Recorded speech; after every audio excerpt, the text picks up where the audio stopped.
Hello बच्चों, आइए प्रश्न को देखते हैं।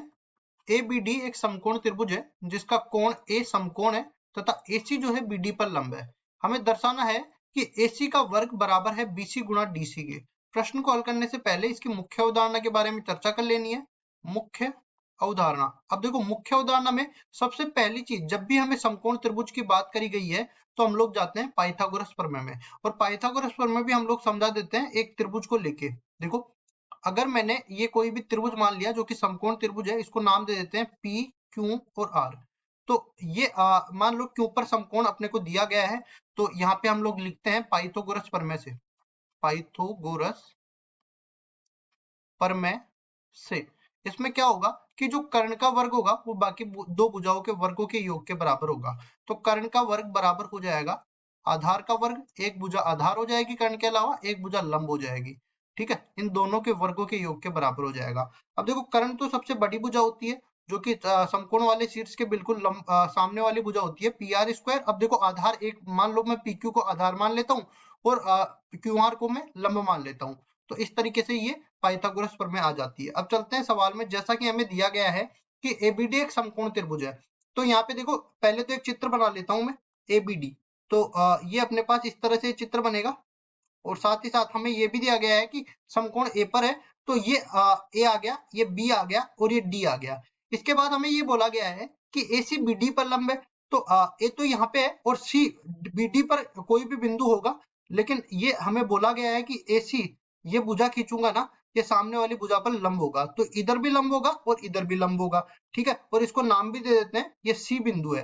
अब देखो, यहाँ पे अपने पास तीन त्रिभुज बन गए, एक तो बड़ा वाला त्रिभुज और दो छोटे वाले त्रिभुज। तो दोनों त्रिभुजों में हम पाइथागोरस प्रमेय लगा सकते हैं। तो देखो, सबसे पहले मैं त्रिभुज ए सी डी में त्रिभुज ए सी डी में पाइथागोरस प्रमेय लगाता हूँ। त्रिभुज ए सी डी में यहाँ पे पाइथागोरस प्रमेय लगाऊंगा तो कर्ण कौन सा हो गया, 90 डिग्री के सामने वाली भुजा एडी, एडी का वर्ग और बाकी दो भुजाओं का योग, मतलब एसी का वर्ग प्लस सीडी का वर्ग। तो यहाँ पे आ जाएगा एसी का वर्ग प्लस सीडी का वर्ग। इसको मैं समीकरण नंबर 1 नाम दे देता हूँ। इसी तरह दूसरा त्रिभुज यहाँ पे ए बी सी त्रिभुज हो जाएगा। तो त्रिभुज ए बी सी में यहाँ पे क्या हो जाएगा, देखो, समकोण के सामने वाली भुजा कौन सी है, ए बी। तो ए बी का वर्ग बराबर हो जाएगा एसी का वर्ग प्लस बीसी का वर्ग। ये बन गया। इसको मैं समीकरण नंबर 2 नाम दे देता हूँ।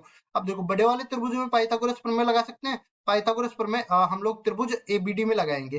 तो लिखेंगे त्रिभुज ए बी डी में, त्रिभुज एबीडी में। अब देखो, कर्ण तो कौन सा है इसमें, बीडी। तो यहाँ पे बीडी का वर्ग हो जाएगा, बीडी का वर्ग बराबर में बाकी दो भुजाएं कौन सी है, एडी और एबी। तो ये बन जाएगा एडी का वर्ग और प्लस में एबी का वर्ग। ये बन गया।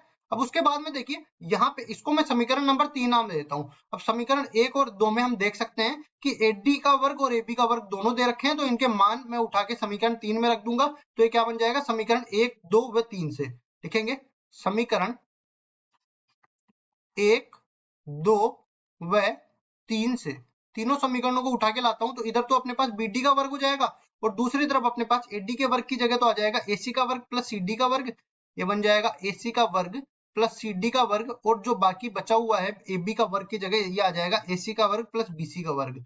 एसी का वर्ग प्लस बीसी का वर्ग। अब देखो, हमें एक चीज पता है क्या, कि ये जो बीडी भुजा है ना, इसको दो भागों में तोड़ सकता हूँ, बीसी प्लस सीडी के रूप में। तो यहाँ पे क्या बनेगा, देखो, बीडी की जगह मैं लिख सकता हूँ बीसी प्लस सीडी, इस पूरे का वर्ग, और ये बराबर हो जाएगा 2 गुणा में एसी का वर्ग प्लस सीडी का वर्ग प्लस बीसी का वर्ग। अब ये देखो, सर्वसमीका बन के खुलेगी ए प्लस बी का होल स्क्वायर बराबर में ए का वर्ग, तो ए का वर्ग तो बीसी का वर्ग हो जाएगा प्लस बी का वर्ग मतलब सीडी का वर्ग हो जाएगा प्लस 2ab, मतलब 2 गुणा में बीसी गुणा में CD। ये बन गया, और बराबर में ये हो जाएगा 2AC का वर्ग प्लस CD का वर्ग प्लस BC का वर्ग। अब जो कट रहा है उसको काट देते हैं। तो यहाँ से देखिए, BC का वर्ग और CD का वर्ग ये दोनों तरफ है, ये कट जाएंगे। और देखो, इधर अपने पास 2 BC गुणा CD बच गया, इधर 2 AC का वर्ग बच गया, तो दो भी 2 से कट जाएगा।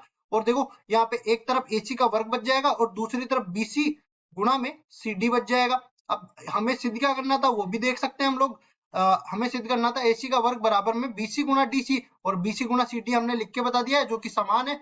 तो मुख्य अवधारणा का उपयोग करते हुए सिद्ध करके बता दिया है। यही अपना उत्तर है। आशा करता हूँ ये सवाल आपको समझ में आया होगा। धन्यवाद।